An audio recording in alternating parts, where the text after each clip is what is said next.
ఉండరు. సనాతన ధర్మం, హిందూ ధర్మం పట్ల విపరీతమైన అవేర్నెస్ కల్పిస్తా, ముఖ్యంగా యూత్లో ఎడారి మతాలకి లోను కాకుండా, మత మార్పులకు గురి కాకుండా ఈ సనాతన ధర్మం కాపాడబడాలని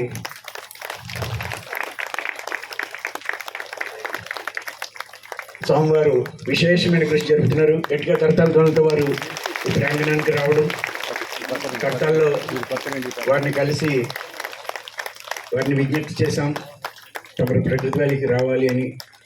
వారు అనుగ్రహించి ఈరోజు రావడం చాలా సంతోషం. ఈరోజు కార్యక్రమాలు చాలా అలసిపోయి ఉన్నారు స్వామి రావడానికి. వారి అలసట విశ్రాంతి తీసుకోవడంలో కొంచెం నేను వారిని అటెండ్ అవ్వలేకపోయాను. వారు మన్నించాలని కోరుకుంటా. స్వామివారి యొక్క అనుగ్రహ భాషణాన్ని మనం తీసుకోవాలి. తమరు తమ అనుగ్రహించాలి మా అందరినీ.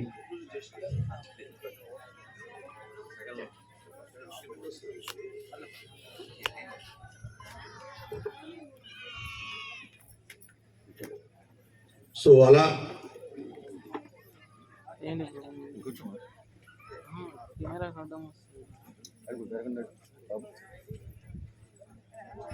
ఇంతలా అంతర్ప్రపంచంలో ఒకటిగా అవుతూ ఉంటే అంతలా లోపలున్న ఆ దైవత్వానికి దగ్గరగా అవుతాం. ఎంతలా దైవత్వానికి బేబీ అన్నవాడే తర్వాత యంగ్ బాయ్ అయిపోతాడు. తర్వాత రంగు మారి డంగ్ అయిపోతాడు. తర్వాత డంగతో చేసిన పిడకలు వేసేస్తాడు. ఇంకర్థమైందిగా? డంగ్ అయిపోవడం అంటే డల్ అయిపోవడం. డంగ్ అంటే తెలుసు కదండి. కాబట్టి మనం యవ్వనం ఒక దీపం, ఎంతసేపు వెలుగుద్ది? కాసేపు ఆ ఆయిల్ ఉన్నంతసేపు అంతే. ఆ ఆయిల్ వెలుగు ఇవ్వడానికి ఉపయోగపడాలి, ఆ ఆయిల్ స్పాయిల్ చేయడానికి కాకూడదు. ఇందాక వారు చెప్తున్నప్పుడు ఎవరు చెప్పారో వీరు చెప్పారో ఇంకెవరు చెప్పారు, మొత్తానికి నేను ఏదో వింటూ రెడీ అయ్యాను. ఎవరిదో లెక్చర్. ఎనీహౌ, తక్కువ కాలం జీవించి ఎక్కువ కాలం జీవించిన వాళ్ళు ఉన్నారు. అదేమిటి? తక్కువ కాలం జీవించి ఎక్కువ కాలం ఎలా జీవిస్తారండి? స్వామి వివేకానంద 39 ఏళ్ళే జీవించారు, అంతేనా? ఏం కాదు, ఎప్పటికీ జీవించే ఉన్నారు కదా.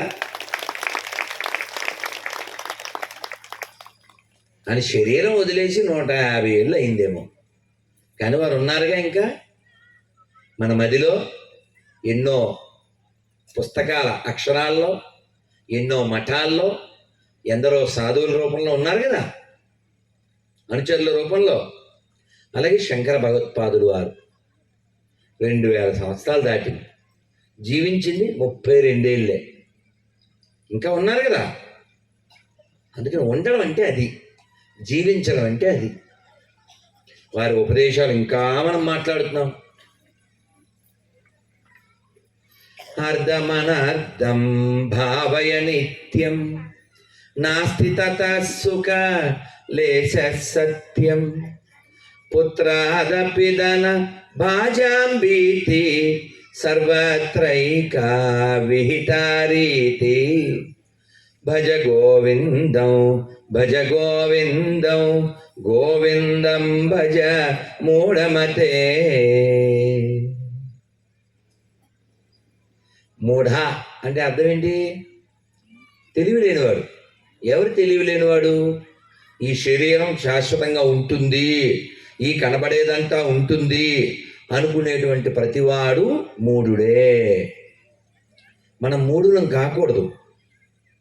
ఈ శరీరం పడిపోతుంది, ఎప్పటికైనా పడిపోతుంది. ఇది ఉండదు, ఉండబోదు. ఎందుకని? ఈ ప్రపంచమే తాత్కాలికమైన నిర్మాణం. మనకి ఉపనిషత్తుల్లో చెప్తారు, యదృశ్యం తన్నశ్యం. కనబడేది ఏది కనబడదు. ఒక వారం క్రితం ఈ ఏర్పాట్లు ఉన్నాయా? లేవుగా. ఒక వారం పోయాక ఉంటాయా? ఉండవు. ఖాళీ జాగా. అలాగే ఈ ప్రపంచంలో మనం ఉన్నాం కాబట్టి మన మనస్సులో ఒక ప్రపంచం ఉంటుంది. అదే ప్రపంచం అని మనం అనుకుంటూ ఉంటాం. కానీ ఈ ప్రపంచంలోంచి నువ్వు వెళ్ళిపోయాక కూడా ఈ ప్రపంచం ఉంటుంది. పంచీకరణము, పంచభూతాలతో కూడిందే ప్రపంచం. పంచభూతాలే ప్రపంచంలో ఉన్నాయి. అదే రూపాలు దాల్చి కనబడుతుంది అంతే. పైన ఒక క్లాత్ ఉంది, మన ఒంటి మీద క్లాత్ ఉంది, ఇక్కడ ఉంది ఈ శరీరం, ఇవన్నీ కదులుతూ కనబడుతూ ఉన్నాయి, కుర్చీలు. కానీ ఇవన్నీ అగ్గి పెడితే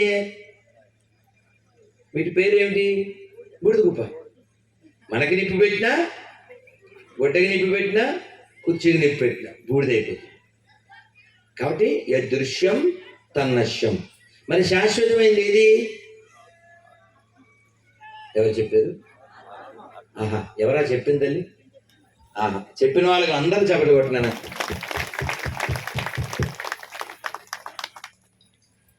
మా చిన్నప్పుడు భజనకి వెళ్తే పాడేవారు, ఆత్మ నిశ్చలమైతే పరమాత్మ నిశ్చలమౌరా,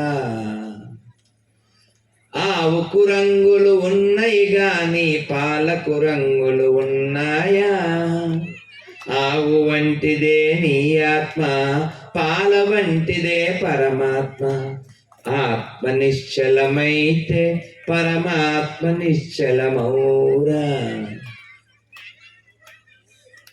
చెరుకుకు కనుపులు ఉన్నాయి గాని తీపికి కనుపులు ఉన్నాయా, చెరుకు వంటిదే నీ ఆత్మ, తీపి వంటిదే పరమాత్మ.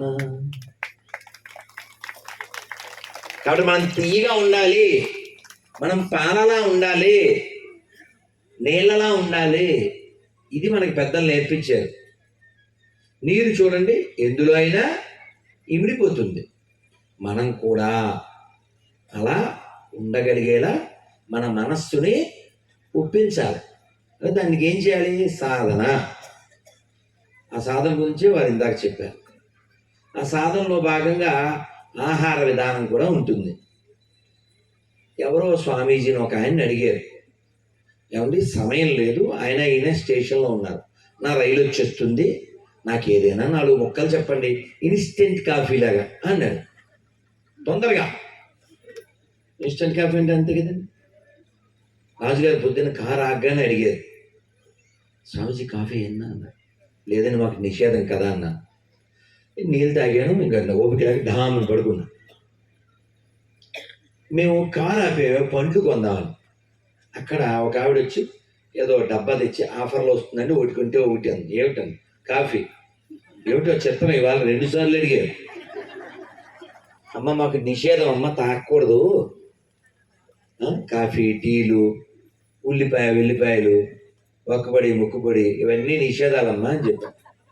ఇవన్నీ నిషేధాలే. మేము తులసి వేసుకుంటాం కదా, తులసి వేసుకోవాలంటే మాకు ముందే కండిషన్ ఉంటుంది. ఇంకా దీక్ష తీసుకున్నాం కాబట్టి ఇంకా ఉంటుంది. మేము చెప్తాం ఏమిటి ఆ నియమం అంటే 10 నియమాలు. మాంసం, మద్యం, వ్యభిచారం, జూదం, కాఫీ, టీ, వెల్లిపాయ, ఒక్కబడి ముక్కుబడి.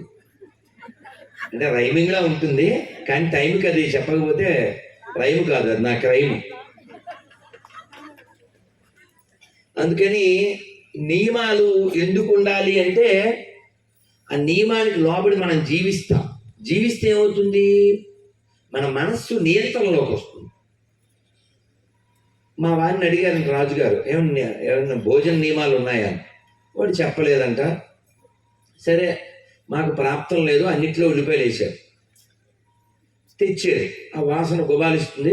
మమ్మల్ని రక్షించడానికి శ్రీదేవి గారు పెందుత్తి నుంచి వచ్చారు. అవి చెక్ చేసి నన్ను బుక్ చేయకుండా అవి పట్టుకుపోయారు.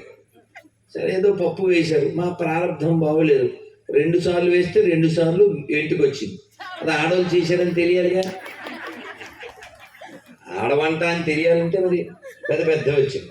సరే 2 సార్లు ఆకులు పడేసి మనకి ప్రాప్తం లేదులే అని ఏదో ప్లేట్లో పెరుగన్నం తిని మామా అనిపించాం. మళ్ళీ ఎల్లుండ, ఎందుకంటే రేపు ఏకాదశి కదా, అందువల్ల. ఇది ఎలా నేర్చుకోగలిగాం? మళ్ళీ వచ్చారు పాపం స్వామి, పలహారం అది సాయంత్రం. ఇప్పుడు ఇంకేమీ లేదమ్మా, ఎల్లుండ దాకా దాన్ని ఊసెత్తకు, అన్నం నీకు అన్నం చెప్పా. ఇప్పుడు దాని మీద వెంపర్లు ఆడకూడదు, తప్పదు. శరీరానికి శక్తి కావాలి, అందుకని కొంత పెట్రోల్ వేయాలి కదా, అదే బండి అయినా. ఈ బండికి పెట్రోల్ ఏంటి? అన్నమో కూర పప్పు, పెట్రోల్కి అవి చాలు. అందులో మేకలు ఎక్కర్లేదే పెట్రోల్కి. పెట్రోల్కి మేకలు, కోళ్ళు, కప్పలు, ఎలకలు, ఏనుగులు, మొసళ్ళు, అమ్మమ్మ రాక్షసులు, మొసళ్ళు తినేస్తున్నాను. పంది ఎప్పటి నుంచి తింటున్నా ఓల్డ్. ఏంటి అతను ఎవరో ఉన్నాడండి, అన్వేషి అని, నా అన్వేషణ ఏదో ప్రపంచ యాత్రికుడు మనోడే, ఈ ఉత్తరాంధ్రుడే, విజయనారాయణ మనోడే. చక్కగా ఎక్కడ పెడితే అక్కడికి వెళ్ళి ఇదిగో తేలు తింటున్నా అని చూపించి ఆ వేపిన ఏదో మనం దొండకాయ తిన్నట్టు తినేస్తుంటాడు. అవన్నీ ఇంకా ఎలకలు తినేస్తాడు, బొద్దింకలు. భూమి మీద కదిలితే చాలు లోపలికి వెళ్ళిపోతాయి కడుపులోకి, కదిలితే కడుపులోకి. మీరు నమ్మరు, చాలా చిన్నప్పుడు అంటే 30 ఏళ్ల క్రితం నేను విన్నాను. పరమ పూజ్య సదాశివ గోల్వాల్కర్ గారు ఒక పుస్తకంలో బంచ్ ఆఫ్ థాట్స్లో ఎక్కడో రాశారు, చైనా వాళ్ళు 2 తినరు అన్నారు. ఏమి తినరు గురూజీ అని అడిగారు. 2 కాళ్ళు ఉండే వాళ్ళలో మనిషిని, 4 కాళ్ళు ఉండే వాటిలో మేజా బల్లని. బల్లకి మేజా బల్ల అనేవాళ్ళం చిన్నప్పుడు. టేబుల్ అనాలి ఇప్పుడు, మీకు అలా అర్థం కావాలంటే. ఇప్పుడు అలా చెప్పాలిగా, మరి ఏం చేస్తాం? తెలుగుని చెప్పేసి చాలా కాలం అయిందిగా. తెలుగు రాని తెగులు జాతిది. ఎప్పుడైనా ఎవరికైనా కార్డు ఇస్తాను అనుకోండి తెలుగులో, మంత్రం card, uncle I don't know Telugu. ఇది విజయవాడ పిల్లే, విజయనగరం అబ్బాయే, వాడే లండన్లో ఉండి చెప్పడు ఐ డోంట్ నో తెలుగు అని, ఆంధ్రప్రదేశ్లో ఉండి చెప్తాడు. అందులో ప్రభుత్వం కూడా తెలుగుని చంపడానికి ఎంతో కృషి చేస్తుంది చక్కగా. ఆ ఇంగ్లీష్ ఉంటుంది బాబోయ్, బెండపూడి ఇంగ్లీష్, మామూలు ఇంగ్లీష్ కదా, అదేదో బ్రిటిష్ వాళ్ళ ఓట్లోంచి వచ్చినట్టే. వాట్ ఈజ్ యువర్ నేమ్ అని అడగచ్చు, వాట్ ఈజ్ యువర్ నేమ్.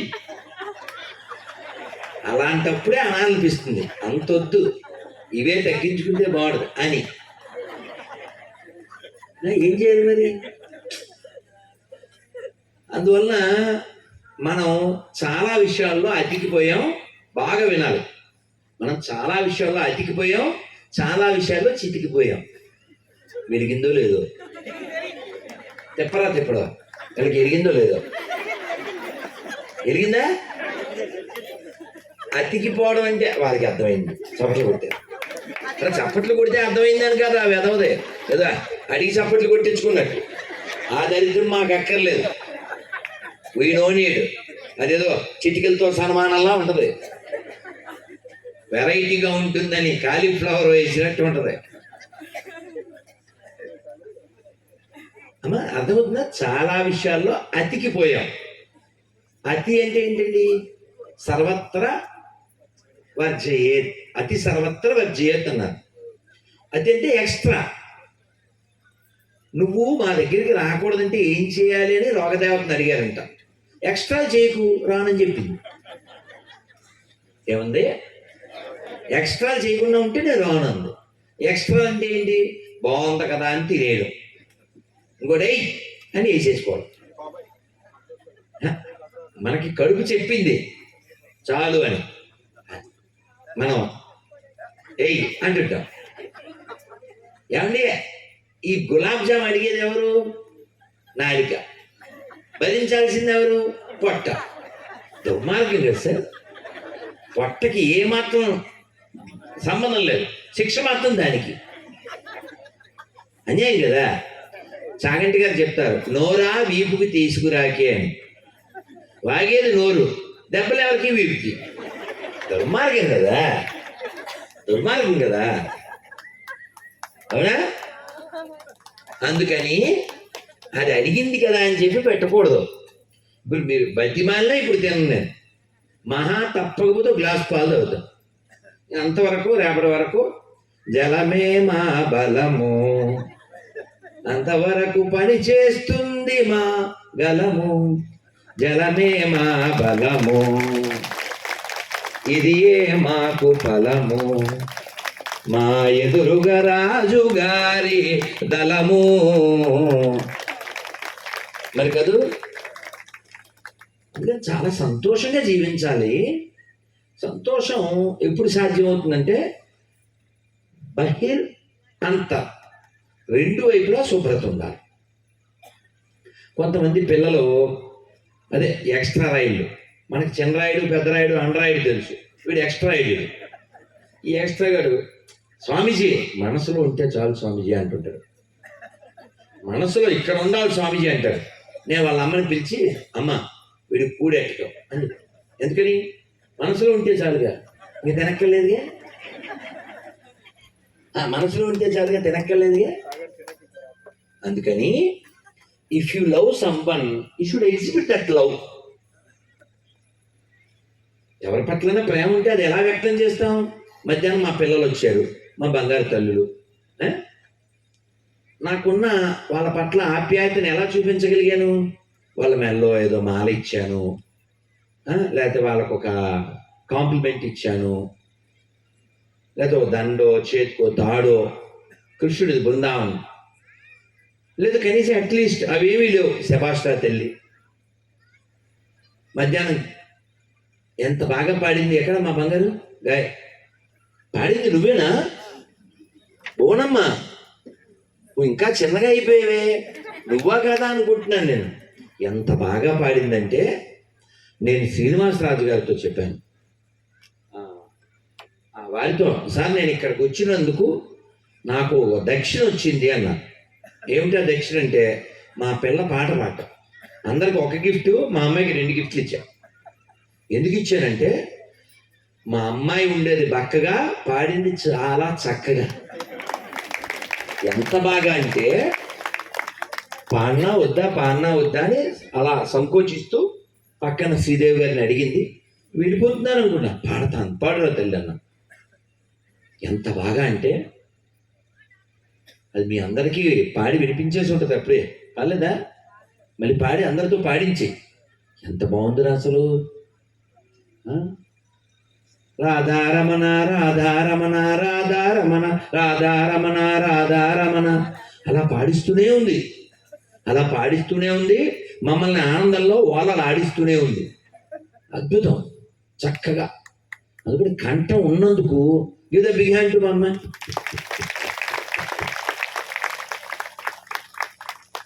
మేము అందుకే చెప్తాను, మాకు పెద్దవాళ్ళు చెప్తారు, కార్యక్రమం అయిపోయాక, భజన అయిపోయాక, భువన మంగళ హరినామ సంకీర్తనకి తెలుసా? భువనమంగళం మా భువనేశ్వర్ పాడితే అంతా మంగళం, మనం రిపీట్ పాడకపోతే దొంగలం. అర్థమైందా? చక్కగా పాడగలిగిన వాళ్ళు పాడాలి. ఒకసారి నేను ఏదో కీర్తన చేస్తూ, చాలా ఏళ్ల క్రితం అండి, ఓ 25 ఏళ్ల క్రితం, రాధే రాధే, ఇది కొంచెం వెస్టర్న్ ట్యూను, రాధే రాధే గోవింద గోవింద రాధే రాధే రాధే గోవింద గోవింద రాధే మీరు కూడా పాడతారా? పాడండి కొంచెం. రాధే రాధే గోవింద. అమ్మ చాలా బాగా పాడుతున్నారు, బాగున్నా, మనం చెప్పకూడదాం అమ్మ. రాధే రాధే గోవింద గోవింద రాధే రాధే రాధే గోవింద గోవింద రాధే రాధే రాధే గోవింద గోవింద రాధే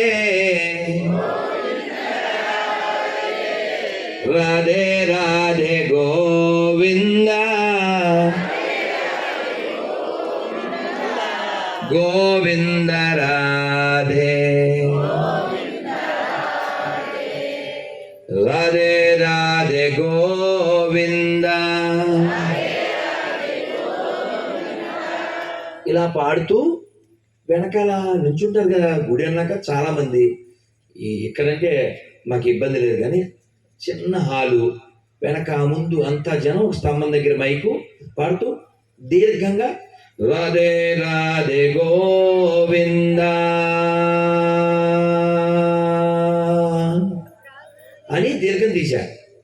వెనకాల నుంచున్న ఆయనకి, ఆయన పేరు జయకృష్ణ, ఆయనకి రాదు, కొంచెం పెద్దవాడు, అందుకోలేడు. ఆయన దాన్ని రాధే రాధే గోవింద గోవింద రాధే అన్నాడు. నా ట్యూన్ వేరు, ఆయన ట్యూన్ వేరు. నేను వెనక్కి తిరిగి జేకే అరి ఓకే అని నేను మైక్ మీద చేయి పెట్టి, బాబు పాడు చేయి, పాడడం వస్తే పాడాలి, పాడడం రాకపోతే మానేయాలి, పాడు చెయ్యకూడదు. అర్థమైందా? అది ఏదైనా దీనికి మా గురువు గారు ఉదాహరణ ఇచ్చారు. అన్నెసరీ కంపాషన్ అంటారు ఇంగ్లీషులో. ఏంటంటే కకూన్లో ఉంది సీతాకోక చిలుక, అది బయటికి వచ్చే ప్రయత్నం చేస్తుంది. లాంగ్ ఇగో మా గురువుగారు ఇంగ్లీష్లో చెప్తుంటే నేను తెలుగులో ట్రాన్స్లేట్ చేశాను. అది బయటకు వచ్చే ప్రయత్నం చేస్తూ ఉన్న సమయంలో పిల్లోడు చూశాడు, స్కూల్ బాయ్. దానికి హెల్ప్ చేద్దాం అని కత్తి తెచ్చి కట్ చేసేస్తే హత్తుర్రుమని ఎగిరి తప్పుడు కింద పడిపోతే ఇంకా లేవలేకపోయింది. వాళ్ళ నాన్న వస్తే, నాన్న నేను హెల్ప్ చేశాను, అది ఎగిరి కింద పడిపోయింది అన్నాడు. అంటే వాళ్ళ నాన్న చెప్పాడు, నాన్న నువ్వు హెల్ప్ చేశాను అనుకున్నావు, దాని జీవితాంతం దాన్ని డిసేబుల్ పర్సన్ చేసావు. అది కకూన్లో ఉండుంటే అందులో లిక్విడ్ ఉంటుంది, ఆ రెక్కలు అల్లలు ఆడించి ఆ పిల్ల ఆ సీతాకోక చిలుక బేబీ తన బలాన్ని పెంచుకుని ఆ రెక్కల్లో నర్వస్ సిస్టమ్ డెవలప్ చేసుకుని స్ట్రాంగ్ చేసుకుని బయటకు వచ్చింది. తనంతట తాను తన బలంతో ఆ తోక తెగొట్టుకుని నువ్వు ముందే కట్ చేసావు. ఇప్పుడు చూడండి సిజేరియన్, అదే సిజేరియన్ పిల్లలు చూడండి, మనం కట్ చేస్తాం, పెద్దోడైక ఆడు మన కట్ చేస్తుంటాడు, తీసుకెళ్ళి ఎక్కడో ఓల్డేజ్ హోమ్లో వేసేస్తుంటాడు. మాతృదేవోభావ లేదు, పితృదేవోభావ లేదు. అవునా? మనకు కావాల్సింది సీజనల్ చిల్డ్రన్స్, వీళ్ళంతా సిజేరియన్ చిల్డ్రన్స్. అవునా? రాములు వారు 12 నెలలు ఉన్నారంట వాళ్ళ అమ్మ కడుపులో. అవి బాబోయ్ ద్వాదశే మాసే అని చెప్తుంది రామాయణం. ఇంకా రాలేదే అని ఈయన స్కానింగ్ అది లేదు కదా, మరి కంగారు పడిపోతున్నారు దశరథుడు. వాడి శిష్యుడు చెప్పాడు, నాయన లోపల ఉన్నవాడు 14 భువన భాండాన్ని భరించేటువంటి వాడు, తన కడుపులో పెట్టుకున్నవాడు, ఎప్పుడు రావాలో అప్పుడు వస్తాడులే. ఇంతలో నువ్వు డాక్టర్ని, యశోద హాస్పిటల్ని వాళ్ళని పిలిచి కిమ్స్ వాళ్ళని, స్విమ్స్ వాళ్ళని, నిమ్స్ వాళ్ళని పిలవకు. సీజనల్లీ డెవలప్ అవ్వాలి బేబీ, సిజర్ డెవలప్ కాకూడదు అని చెప్పారు. అలా పూర్వం సహజంగా పుట్టారు, సహజంగా పెరిగారు, సహజంగా చనిపోయారు.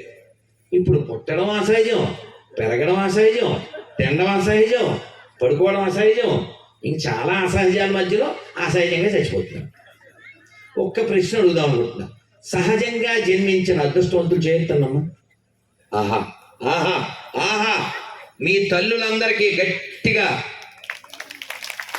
మా అమ్మతో సహా గర్వించండి, అలాంటి అమ్మని అలాంటి నాన్నని కలిగి ఉన్నందుకు. 50+లో, దానికంటే లో అయితే 50-50 అయిపోయింది కదా. ఇప్పుడు పిల్లల్ని అడిగామనుకో, ఏ స్కూల్ అయినా, ఎందుకు అన్ని మాటలు ఎందుకు, ఇక్కడ ఉన్న తల్లుల్ని అడగండి, కత్తిరి లేకుండా ఎంతమందిని కన్నారో చూద్దాం. కత్తిరి లేకుండా పిల్లల కన్న తల్లులు, అమ్మ కత్తిరి లేకుండా కన్న తల్లులు. మీరు ఊరుకోండి సార్, మీరు అసలు మమ్మల్ని ఉత్సాహం ఉన్నవరో దామోదర్ గారు. అంతా మా అమ్మలో. అమ్మ సహజంగా ఎందుకు ఉండేదంటే పూర్వం ఆ తల్లులు మా అమ్మ చెప్పేది 20 ఏళ్ళు వచ్చేసరికి సహజంగా 5గురు పిల్లలకి నేను కనడం జరిగిందని కోడలతో చెప్తూ ఉండేది మా అమ్మ. ఎందుకంటే వాళ్ళు పాట పాడుతూ పని చేస్తూ సహజంగా జీవించేవారు. ఆహారం దంపుకునేవారు. ఎప్పుడైతే మిక్సీలు, గ్రైండర్లు, మనకి పడుకోవడానికి కుషనం, వండుకోవడానికి మిషనం కదండి కదా. అందుకని చూసుకోవడానికి మనం కొనుక్కోవాల్సి వచ్చింది వెయిట్ మిషన్. అవునా? అందుకని మిషన్ల వాడకం ఎక్కువైన తర్వాత మన మిషన్ పనిచేయడం తక్కువైంది కదండి. లోపల ఉంది కదా. అవునా కదా? ఎన్ని మాటలు ఎందుకు చెప్పండి. పూర్వం ఊరికి ఒక వైద్యుడు ఉండేవాడు. మనకి పద్యం ఉండేది, ఎంతమందికో తెలుసు అది. అప్పిచ్చువాడు కామ ఉందండి, దిక్కుమాలోడు అప్పిచ్చువాడు వైద్యుడు అంటారు రాజుగారు. ఏ అప్పిచ్చుడు వైద్యుడా? ఏం సార్ దామోదర్ గారు, అప్పిచ్చువాడు వైద్యుడు కాదు బాబు, అప్పిచ్చువాడు కామ తర్వాత వైద్యుడు. అప్పిచ్చువాడు వైద్యుడు అంటే ఏమిటో? అప్పిచ్చువాడు వైద్యుడు కాదు నాన్న, అప్పిచ్చువాడు కామ వైద్యుడు అంటే ఏ ఊళ్ళో ఉండాలి అని చెప్పారు సమతి శతకాలు. అప్పిచ్చువాడు వైద్యుడు ఎప్పుడు ఎడదెగగా నీరు పాలు ఏరు అలాంటి ఊళ్ళో ఉండాలి. అప్పిచ్చోడు ఉండాలి, వైద్యుడు ఉండాలి, ఏరు వాటర్ ఉండాలి. మాకు ఇవాళ వాటర్ ప్రాబ్లం వచ్చింది. మా రెడ్డి పుణ్యమాన్ని 4 సార్లు తిరిగి బకెట్లు తెస్తే ఎట్లా మా అమ్మ స్నానం చేసామనుకోండి. సో వాటర్ ప్రాబ్లం వస్తే మ్యాటర్ అంతా కొలాప్స్ అయిపోద్ది. ఏముంటే ఎందుకుంటాం కదా. సో అందులో చాలా ముఖ్యమైనది వాటర్. సో అందువల్ల మన పూర్వీకులు సహజంగా జీవించేవారు. ఇన్ని మాటలు ఎందుకు మళ్ళీ అడుగుతాను, మీరు చేతులు ఎత్తుతారులే. మేము నది నీళ్లు, బోరు నీళ్లు, చెరువు నీళ్లు తాగాము చిన్నప్పుడు. చూడండి ఎన్ని చేతులు లేచినాయో. అదే స్కూల్కి వెళ్ళి అడగండి, ఒక్క చేయలే ఎవరు. ఎందుకని? వాడికి తెలిసింది ఓన్లీ కిల్లే బిస్లరీ. దాని పేరేంటో బబులు ఏదో అంటారు, ఏంటో పెద్ద పని బబులా ఏంటో బబులు బెబో ఏవో అంటుంటారు. నీళ్లు అంటే కొడుక్కునేవి అనే స్థితికి వచ్చింది. మాకు తెలీదు. చిన్నప్పుడు నాన్నగారితో వెనకాల వెళ్ళేవాళ్ళం, డబ్బా పట్టుకుని మావయ్యలతో వెనకాల వెళ్ళేవాళ్ళం. కావిడి తెలుసా అండి? కావిడి వా ఒరే చప్పట కొట్టుకోండి, మీకే కొట్టుకోండి, ఇంకెవరు లేదు. ఎవరు కాదు అబ్బా, అసలు ఎవరికి తెలుసు అండి కావిడి. ఇప్పుడు వీళ్ళకి చీవిడి తెలు, కావిడి తెలు, స్నీచింగ్లే లేవు. వెంటనే టిష్యూ పేపర్ వచ్చేది ఇష్యూలోకి. అవునా కదా? నిజమేనా కదా? గట్టిగా గాలి పీల్చట్లేదు, అది కూడా కలుషితం అయిపోయింది అనుకోండి. చక్కగా చెరువుకి వెళ్ళి ఈత కొట్టడం, ఆ పువ్వులు తెచ్చుకోవడం, మావిలతో పాటు కావిడి పట్టుకెళ్ళడం, ఆ చెరుకు గడలు చిన్నప్పుడు కర నవిలిన వ్యక్తి దంతములు కలిగినటువంటి ఆ దంతభక్తులు ఎవరండి? మీరు, మనం కదా. We are the most fortunate. మొన్న మనమే చోట్ల కొట్టుకోవాలి. We are 90 kids. మొన్న ఈ ధ్యాన మహాయోగం హైదరాబాద్లో అయింది కదా, కడతాల్లో. రావడానికి ముందు ఇంకో స్వామీజీ వచ్చారు. ఆ స్వామీజీ ఉండే ప్లేస్కి నన్ను పిలిచారు. ముందు రోజు అక్కడ ఉన్నాం. ఆయన కారు ఫార్చునర్ కారు. నేను అలా వెళ్తూ దాని ముందు నిలబడి ఊరికే అలా ఫోటో తీసుకున్నాను. ఫోటో తీసుకుని నేను వీడియో ఏదో వెళ్తూ మాట్లాడాను. వీడియోలో మాట్లాడి ఏం పెట్టాను తెలుసా? Title, who is fortunate? It's me, not the fortunate car. మీకు అర్థమై చావలేదు అసలు. ఇంగ్లీష్లో చెప్పానుగా, నేను మళ్ళీ తెలుగులో చెప్తా. నేనేమన్నానంటే, ఫార్చునేట్ ఆ కారు కాదు, నేను. అంటే మీరు కూడా ఎవరికి 2 చేతులు కాళ్ళు పని చేస్తున్నాయో, ఎవరికి నాలుక పని చేస్తుందో, ఎవరికి మెదడు పని చేస్తుందో, ఎవరికి వినపడుతుందో, ఎవరికి కనపడుతుందో, ఎవరికి తిన్నది అరుగుతుందో, వాడు ప్రతివాడు ఫార్చునేటే.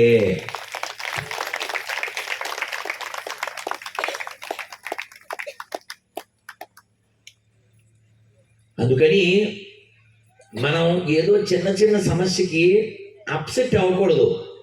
సమస్య వస్తే ఏం చేయాలి? అప్పలోకి వెళ్ళి సెట్ అవ్వాలి, అప్సెట్ అవ్వకూడదు.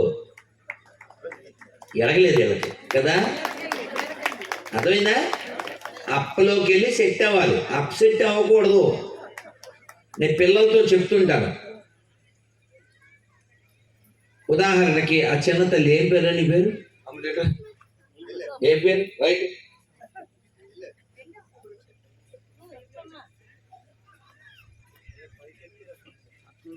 ఏం పేరు నీ పేరు?